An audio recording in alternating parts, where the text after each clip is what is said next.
पास जो कुछ था ना, उस चंदा के चक्कर में उनको दे दिया मैंने। उनका कारोबार तो तुमने ही बंद करवाया था, उनके गोदाम में आग लगाकर। चुप कर, क्या कर रहा है, सुन लेगा कोई। मुझे क्या पता था कि कल कोई सब कुछ मेरे गले पड़ जाएगा। तुम एक काम क्यों नहीं करते, भाभी को बोलो कोई नौकरी कर ले। और वैसे भी औरतों को फटाफट नौकरी मिल जाती है। बात सुन, मैं उन बगैरत शौहरों में से नहीं हूं जो औरतों की कमाई खाए, समझा? ये सब बातें कहने की होती है, करने की नहीं। अब तुम ये सोचो तुम्हारी जरूरत क्या है, और तुझे भी तो अपना खर्चा पानी पूरा करना है ना, वो सब कहां से करोगे? कहीं ऐसा ना हो तंग आके तुम्हें घर से निकाल दे। भाभी अभी जवान है, खूबसूरत है, कभी भी दूसरी शादी कर लेगी। और तू तो अभी इस व्हील चेयर पर है।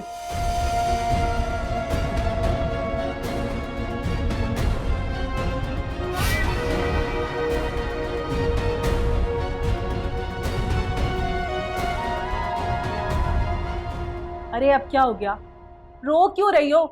आखिर बात क्या है? क्या बताऊं अम्मी, मेरी तो किस्मत ही फूट गई इस हसन से शादी करके। मुझसे तो कभी उसने दो बोल प्यार के नहीं बोले, और उस चंदा से मीठी मीठी बातें कर रहा होता है। उसे देखकर मुझे आग लग जाती है अम्मी। मेरा दिल चाहता है कि उसी आग के अंदर उस चंदा को जलाकर भस्म कर दूं मैं। अरे मैं क्या कर सकती हूँ, मेरे बस में जो था वो मैंने कर दिया। मैंने हसन से बात की थी, मगर उसने साफ इनकार कर दिया। उसने कहा कि अब बात करने का कोई फायदा नहीं। वैसे मुझे हसन से ये उम्मीद नहीं थी। यही तो मैं आप लोगों को समझाती थी कि हसन जितना सीधा और सादा नजर आता है उतना है नहीं। और जब किसी इंसान को एक हसीन और जवान लड़की मिल जाए ना, तो बड़ों बड़ों के ईमान डोल जाते हैं। और फिर ये तो हसन है जो औलाद ना होने की वजह से मुझे छोड़ने के बहाने ढूंढ।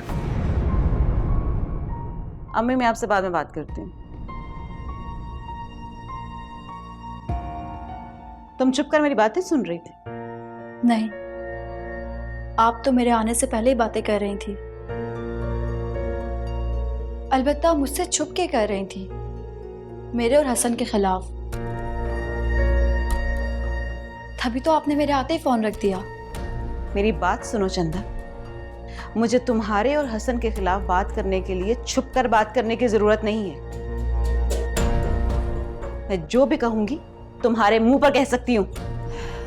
यकीनन कर सकती हैं, लेकिन आपके दिल में हसन के लिए जितनी नफरत है ना, वो मैं देखती आ रही हूँ, बल्कि देख भी रही हूँ। लेकिन आपको अंदाजा नहीं आप कितना गलत कर रही हैं अपने साथ। आप इस तरह हसन को हासिल नहीं कर पाएंगी, उल्टा खो देंगी इन हरकतों की वजह से। उनकी मोहब्बत, उनका भरोसा, उनका खुलूस आप कभी हासिल नहीं कर पाएंगी। भरोसे की बात तो तुम बिल्कुल भी मत करो, क्योंकि भरोसे का लफ्ज तुम्हारे मुंह से अच्छा नहीं लगता चंदा। जब तुमने मेरे भाई उमर का भरोसा तोड़ा था, तब क्या था? हाँ? और अब तुम मुझे कह रही हो कि मैं क्या खोती हूं, क्या पाती हूं। तुम्हें मेरी फिक्र करने की जरूरत नहीं है, क्योंकि मैं बहुत दिन तुम्हें इस घर में टिकने नहीं दूंगी। तुम्हारी जिंदगी अजियतनाक बना दूंगी मैं, जब अपनी बिसात बिछाऊंगी तुम्हारे लिए।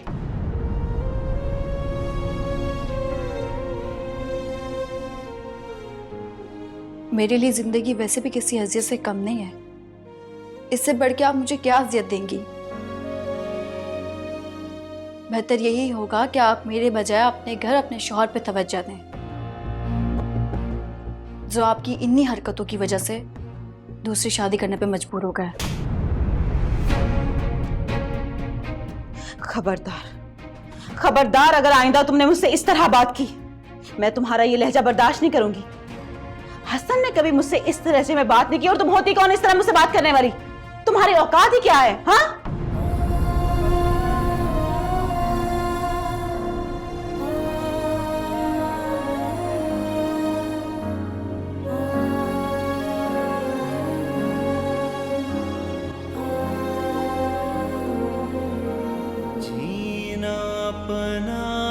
जैसे एक सजा हो गया।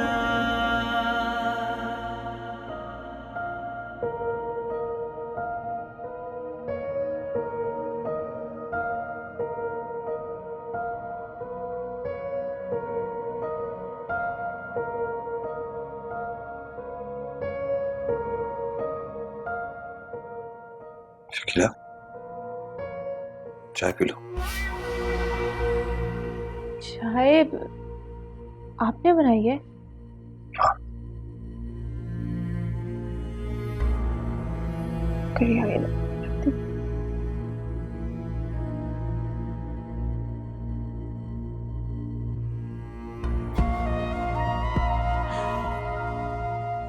शकीला, मुझे तुमसे इस तरह बात नहीं करनी चाहिए थी, मुझे पता है, लेकिन कसूर तुम्हारा भी है।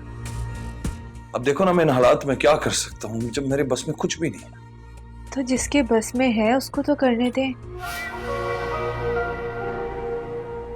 खालिद, मैं आपको शिकायत का कोई मौका नहीं दूंगी। मैं आपकी बीवी हूँ, इतना तो भरोसा होना चाहिए ना। है भरोसा है, बस वो गैर मर्दों की कॉलेज जब तुम्हारे मोबाइल पर आएंगी तो फिर भरोसा कायम कैसे रहेगा? वही गलत फहमी थी, आप भी भूल जाएं। मैं ये सब हमारे लिए करना चाहती हूँ, हमारे बच्चे के लिए करना चाहती हूँ। हाँ, मुझे पता है।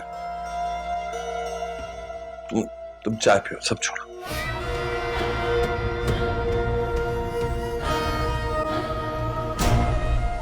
कैसी है चाय? बहुत अच्छी। खुद बनाई मैंने। वैसे मुझे पता नहीं था कि आप इतनी अच्छी चाय बना लेते हैं। मैंने कहा था ना, टांगों से माजूर हूं, हाथों से नहीं।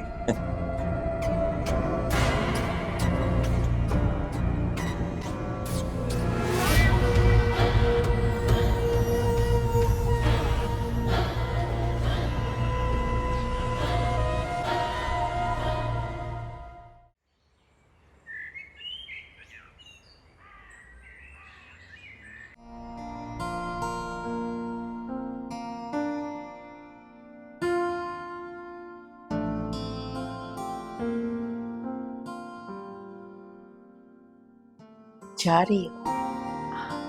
जी अम्मी। तुम्हारे अब्बा से कहूँ तुम्हें छोड़ आए? नहीं अम्मी, इसकी ज़रूरत नहीं है। और मैंने वैसे भी कौन सा किसी एक ऑफिस जाना है जहाँ जाते ही मुझे फौरन नौकरी मिल जाएगी। मैं चली जाऊंगी, आप बेफिक्र रहें। खैर से जाओ, अल्लाह तुम्हें कामयाब करे। आमीन। जहाँ भी जाओ, जिस ऑफिस में भी जाओ, अल्लाह उसे तुम्हारे हक में बेहतर से बेहतर कर दे। आमीन। अल्लाह हाफिज। अल्लाह हाफिज। आप भी अपना ख्याल रखिएगा।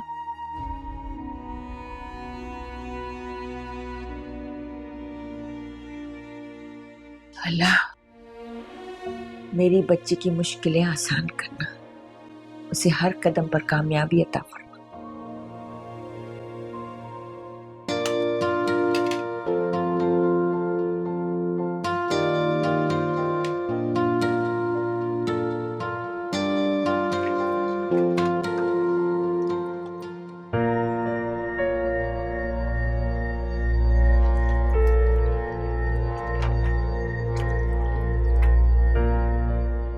चंदा, मैं रात को लैपटॉप पे कुछ काम कर रहा था ऑफिस का, साथ एक फाइल भी पड़ी हुई थी, मुझे मिल नहीं रही। जरा आके देख दो, मुझे जल्दी जाना है ऑफिस। हाँ, वो फाइल मैंने आपके ऑफिस के सामान के साथ रख दी थी, मैं अभी देखती हूँ।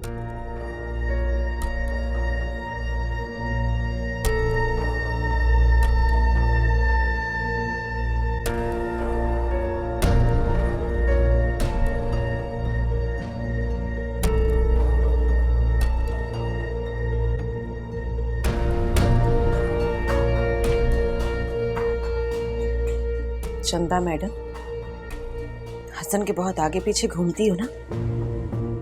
अब देखना, तुम्हें हसन की नजरों में जलील और रुस्वा कर दूंगी मैं।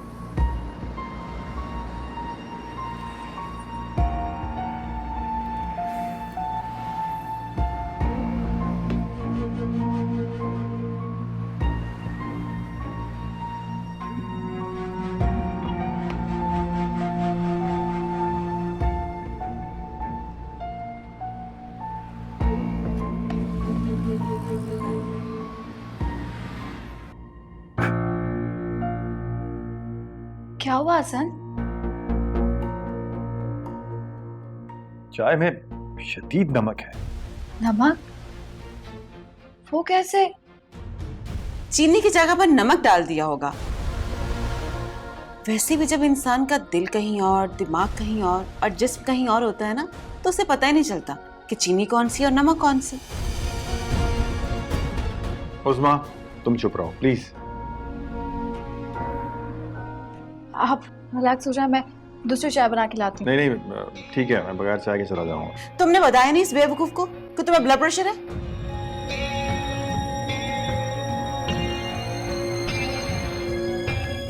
उसे पता है, मैंने बताया है, लेकिन बताया था फिर भी इसने नमक डाल दिया। तुम चाहती क्या हो? जान लेना चाहती हो हसन की? तुम्हें तो कोई फर्क नहीं पड़ेगा, मेरे पास सिर्फ हसन है, क्योंकि तुम्हें तो और बहुत मिल जाएंगे। उस्मा प्लीज, मैंने कहा तुम खामोश रहो। लेकिन हसन, मैंने चाय में नमक नहीं डाला। इट्स ओके, कोई बात नहीं। तो क्या मैंने डाला है? तुम क्या कहना चाहती हो? उस्मा आपी, मैंने ऐसा कब कहा आपको? तुम्हारा कहने का तो यही मतलब था ना, अपना किया हुआ मुझ पे मत डालो। सच यही है, तुम यही चाहती हो कि हसन से तुम्हारी जान छूट जाए और फिर तुम किसी नए मर्द को फांस लो, क्योंकि नए नए मर्दों को फांसने की तुम्हारी आदत है। उस्मा प्लीज बस कर दो, तुम्हें मैंने कहा चुप हो जाओ, बस कर दो। हद होती है किसी बात की।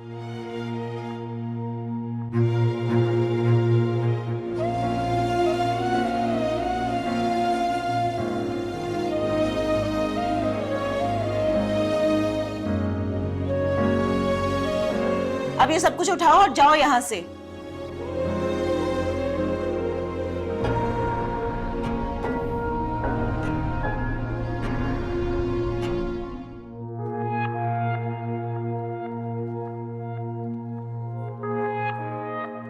अस्सलाम वालेकुम। वालेकुम अस्सलाम। इंटरव्यू शुरू हो गए? नहीं, अभी नहीं हुए होंगे तो मैं आपको बता दूंगी, आप बैठ जाएं। पहली बार यूँ किसी जॉब के इंटरव्यू के लिए आई हूँ। मुझे तो पता भी नहीं है कि इंटरव्यू में क्या पूछेंगे, क्या क्या सवाल करेंगे। मैं अगर जवाब ना दे पाई तो?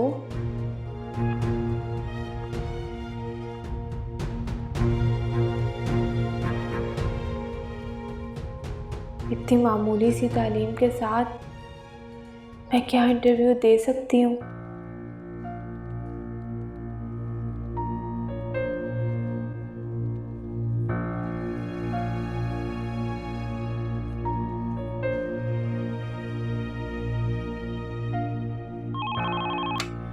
जी सर। एक्सक्यूज मी, आप कहाँ जा रही हैं? वो मैं, आपकी कॉल आ गई है, आप अंदर चली जाएं।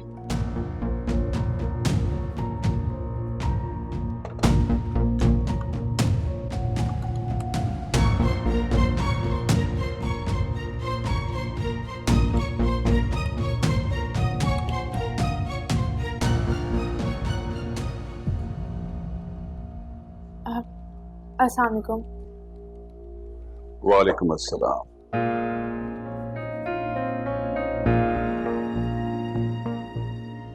तुम पे तरस खा के अपने पास काम पे रखा और तुमने मेरी ही इज्जत पर हाथ डालने का सोच लिया। तुम्हारी औकात ही क्या है? दफा हो जाओ यहां से, दफा हो जाओ।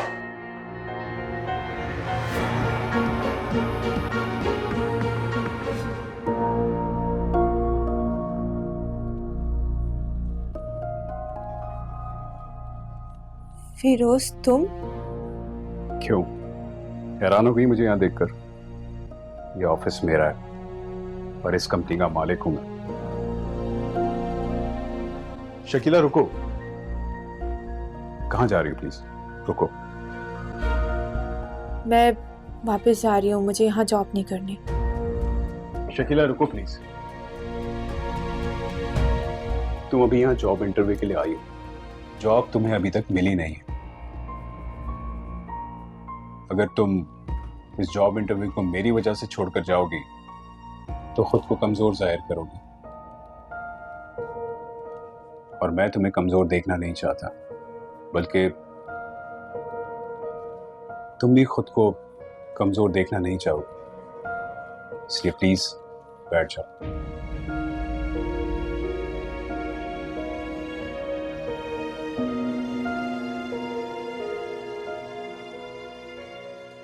Can I see your CV, please?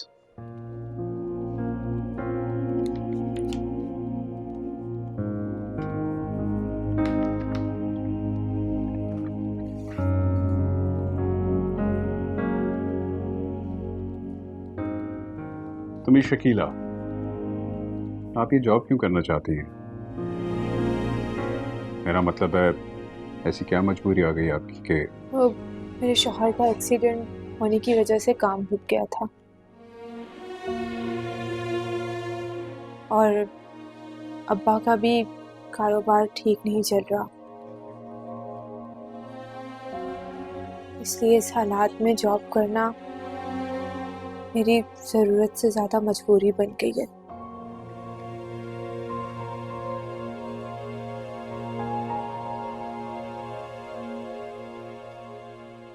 Ji, miss Shakeela के नाम का एक अपॉइंटमेंट लेटर टाइप करें प्लीज। जी। Appointment letter? लेकिन शकीला, मैंने बगैर सवाल किए तुम्हारी बातें मान ली थी, अब तुम भी बगैर किसी सवाल के मेरी बात मानो। तुम यही जॉब करोगी मेरे पास, मेरे साथ। जिंदगी में पहली बार तुम जॉब ढूंढने घर से निकली हो। तुम्हें नहीं पता कि घर की चार दीवारी के बाहर ये दुनिया कैसी है, कैसे कैसे लोग मिलेंगे तुम्हें, और मैं नहीं चाहता कि तुम कोई प्रॉब्लम उठाओ। अच्छे बुरे लोग तो हर जगह होते हैं फिरोज, फिर भले वो घर की चार दीवारी के अंदर हो या बाहर। सच है, लेकिन मुझसे जो भी कुछ बन पड़ेगा मैं करूंगा तुम्हारे लिए, और हमारा जो भी ताल्लुक रहा है उस हवाले से इतना हक तो दोगी ना तुम मुझे। अगर खालिद को पता चल गया कि मैं तुम्हारे पास जॉब करती हूँ तो? उसे कैसे पता चलेगा जब तक उसे कोई बताएगा नहीं। तुम उसे बता नहीं सकती और मैं उसे बताऊंगा नहीं। अच्छा ये बताओ कि ऑफिस कब से ज्वाइन कर सकती हो, कल से या आज से? आज से? हाँ क्यों नहीं, आ जाओ, मैं तुम्हें ऑफिस का विजिट करवा देता हूँ और स्टाफ से भी मिल लो। मगर वगर कुछ नहीं, तुम्हें जॉब की जरूरत है, यू गॉट अ जॉब, कम आ जाओ।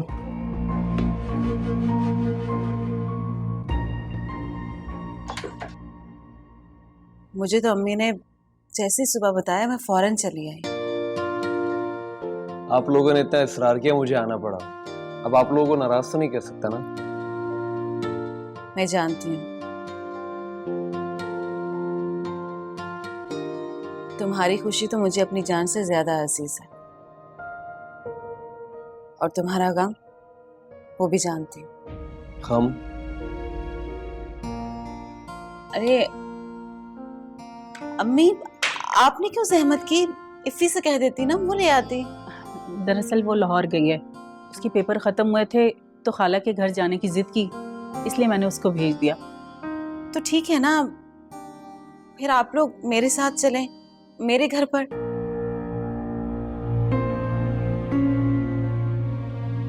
वैसे भी मैं तो अपने घर में ही अकेली हो गई हूँ। जब से वो चंदा आई है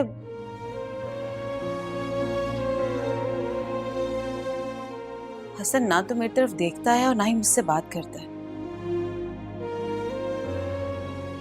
अपने ही घर में बेगाना कर दिया उसने मुझे हसन के सामने।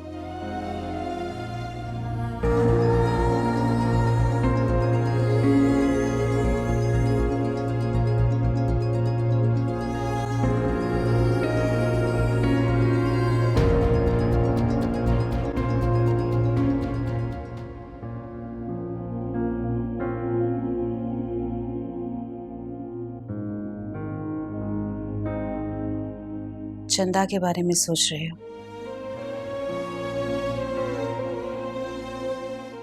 जाहिर है, जिसने दिल तोड़ा हो, भरोसे को पाश पाश किया हो, मोहब्बत को जख्मी किया हो, इंसान उसे इतनी आसानी से नहीं भुला सकता।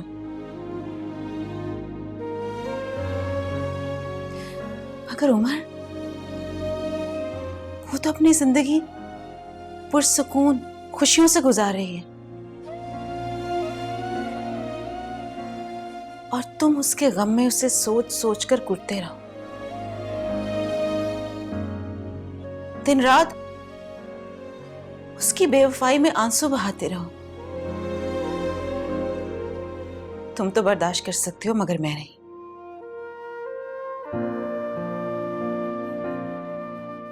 जो चोट उसने तुम्हें लगाई है, उससे गहरा जख्म उसने मुझे दिया है। मुझसे मेरे हसन को छीना है उसने, और मैं उससे अपने एक एक आंसू का हिसाब लेकर रहूंगी। हसन को उससे अलग कर कर छोड़ूंगी। क्या तुम मेरा साथ दोगे?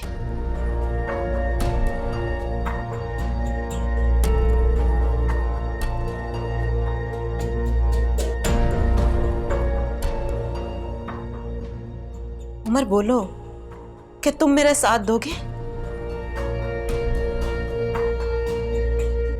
अपनी बहन का घर बचाने के लिए तुम मेरी मदद करोगे?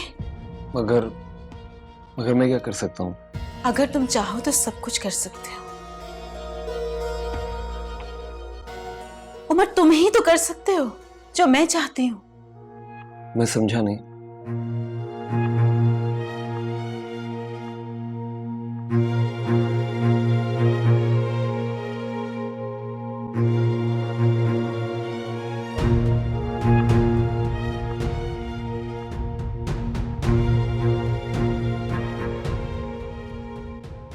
अगर ऐसी बात है तो मैं आपका साथ जरूर दूंगा। आपका घर बचाने के लिए, आपकी खुशियों की खातिर वो सब कुछ करूंगा जो आप चाहती हैं। मुझे यकीन था कि मेरा भाई मुझे नाउम्मीद नहीं करेगा।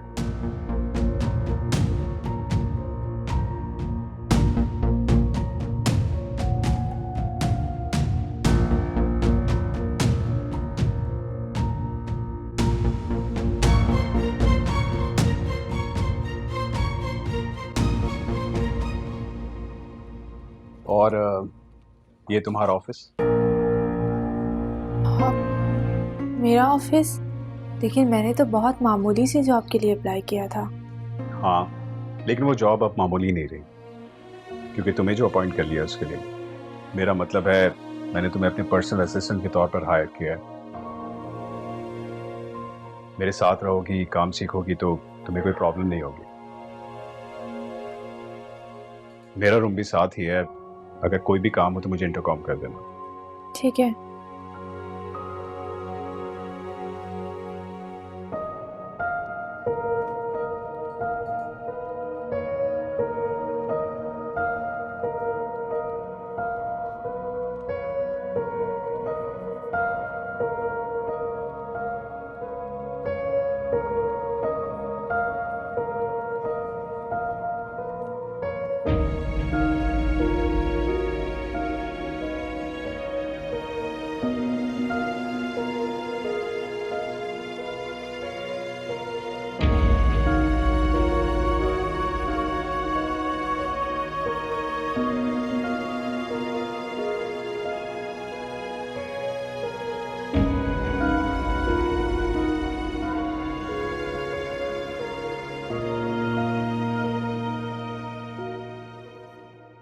तो तुम ही बताओ फायजा, मैं क्या करूं? अब मुझसे बर्दाश्त नहीं होता। मुझे ऐसा लगता है सर हसन को पाने की उम्मीद अब दम तोड़ गई है। तुम बस उनके बारे में सोचना छोड़ दो। क्या सोचना छोड़ दो? जबकि हर वक्त हर लम्हा मेरा ध्यान, मेरी सोच सिर्फ उनकी तरफ होती है। क्या करूं, मैं चाहकर भी खुद को रोक नहीं पाती। ना खाने को जी चाहता है, ना ही पढ़ाई में दिल लगता है। मुझे लगता है मुझे तुम्हारी अम्मी से बात करनी ही पड़ेगी। अम्मी से बात? क्या करोगे उनसे बात? उन्हें तो अपनी दोस्तों से फुर्सत नहीं है। और अब्बा, उन्हें तो अपने बिजनेस से फुर्सत नहीं है। मेरा किसी को ख्याल ही नहीं है, मुझसे कोई प्यार ही नहीं करता। अकेली हो गई हूं मैं बहुत। कभी तो जी चाहता है खुदकुशी कर लूं।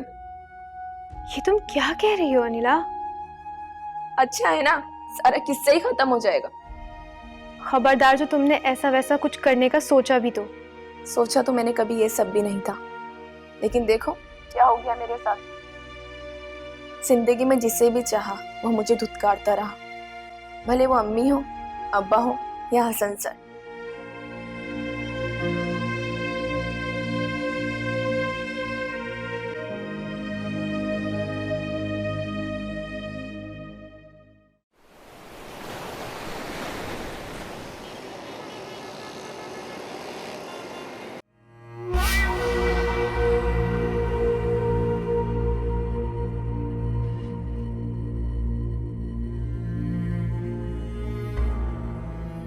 अस्सलाम वालेकुम।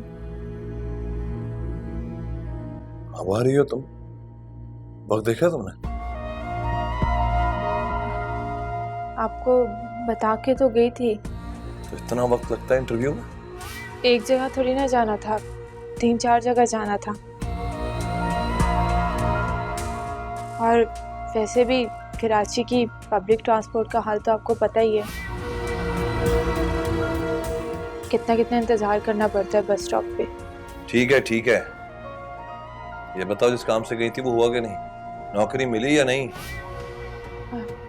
जी मिल गई है नौकरी।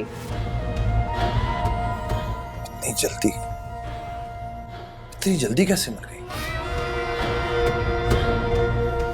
लोग तो सालों धक्के खाते हैं, भटकते फिरते हैं, उसके बावजूद उनको नौकरी नहीं मिलती। तुम्हें एक ही दिन में नौकरी मिल गई? जिसने बीए भी पूरा नहीं किया। वो शुक्र करें अल्लाह का कि कुछ तो पढ़ी लिखी हूँ, वरना ये भी ना मिलती। ये बताओ तनख्वाह कितनी है? 30,000। 30,000 ठीक रकम है।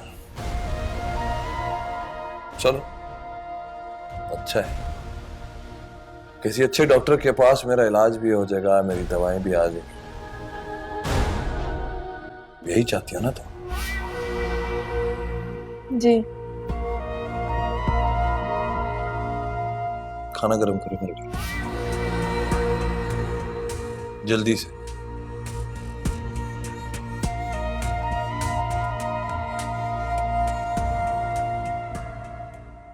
हसन तुम्हें छोड़ गया, अंदर नहीं आया? हाँ, वो जरा किसी काम से गए, अम्मी बाद में आ जाएंगे। चंदा, तुम खुश तो हो ना हसन के साथ? जिंदा रहने के लिए खुश होना जरूरी है या सांस लेना अम्मी? बेटा, सांसें जिंदगी से जुड़ी है और खुश रहना जिंदगी का एक हिस्सा है। खुशी ना हो तो जिंदगी बहुत मुश्किल हो जाती है, इसलिए हमें हर वक्त खुश रहने की कोशिश जरूर करनी चाहिए। जब इंसान खुश हो तो उसे कोशिश नहीं करनी पड़ती। मैं समझ सकती हूँ, हसन और तुम्हारी उम्र में बहुत लंबा फर्क है, लेकिन बेटा हसन बहुत अच्छा इंसान है। तुम चाहो तो इस उम्र के फर्क को भुलाकर अपनी जिंदगी की नई शुरुआत खुशी से कर सकती हो। कहना बहुत आसान होता है अम्मी, बात उम्रों के फर्क की नहीं है, बात तो एहसास और जज्बात की है, जो हम दोनों में शायद कभी पैदा नहीं हो सकता। क्योंकि ना तो उन्होंने मुझे कभी उस नजर से देखा है, और ना ही मैं कभी इस बारे में सोच सकती हूँ। सोच सकती हो, क्यों नहीं सोच सकती? तुम अगर चाहो तो। क्योंकि अम्मी, मैं उमर को भुला नहीं पा रही हूँ। मेरा दिल, मेरा दिमाग उसे बिल्कुल नहीं भुला पा रहा। मैं बहुत कोशिश करती हूँ उसे भुलाने की, लेकिन उसकी यादें मेरा पीछा नहीं छोड़ रही हैं। मैं नहीं भुला पा रही उसको, और पता नहीं मैं उसे भुला पाऊंगी भी या नहीं।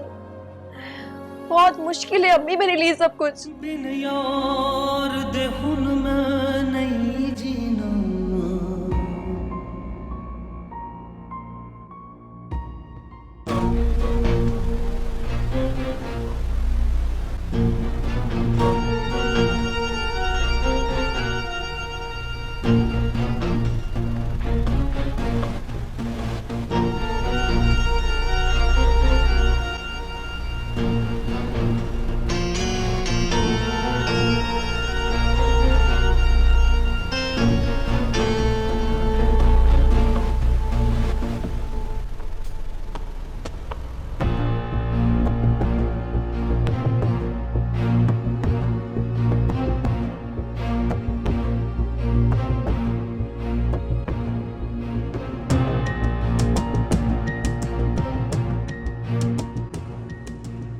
अनिला, क्या कर रहे हो? फाइजा, तुम यहाँ इस वक्त? मुझे पता था तुम ऐसे ही कोई फजूल हरकत करोगी, तो शुक्र है कि मैं वक्त पर आ गई, वरना न जाने तुम क्या कर बैठती। तो और क्या करूं मैं? सर हसन के बिना मैं नहीं रह सकती। जान देने के सिवा मेरे पास और कोई रास्ता नहीं है फाइजा। रास्ता है, रास्ता है। पर वो क्या? एक प्लान तुमने बनाया था, अब एक प्लान मैं तुम्हें बताती हूँ, और फिर मैं देखती हूँ हसन सर कैसे तुमसे शादी करने से इनकार करते हैं। और प्लान क्या है? बताती हूँ।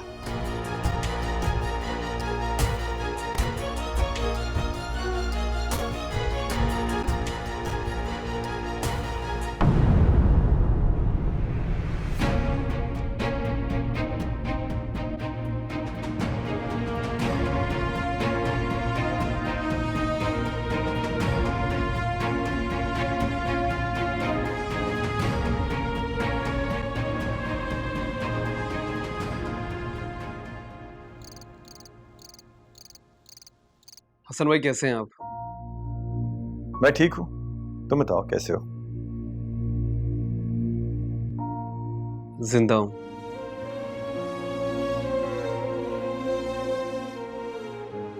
मेरा मतलब है बिल्कुल ठीक ठाक हूं।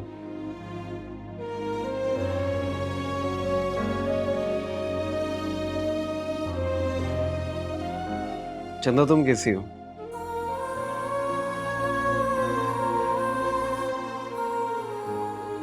तुमने हसन भाई को हमारे रिश्ते के बारे में बता तो दिया होगा।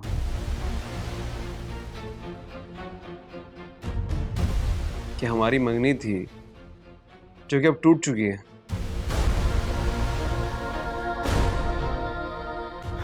हाँ, मैं सब जानता हूं। इनफैक्ट ये सब कुछ हमें हमारी शादी के बाद पता चला।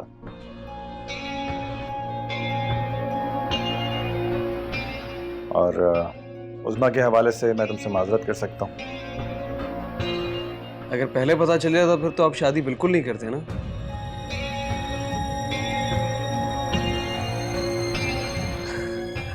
हाँ, आपके बारे में तो मैं जानता हूं, और चंदा, लेकिन चंदा को भी मैं अच्छे तरीके से जानता हूं। दुबई से कब आए हो तुम? कुछ दिन पहले। और अब उमर यहीं पर रहेगा, हमारे साथ, मेरे घर पे।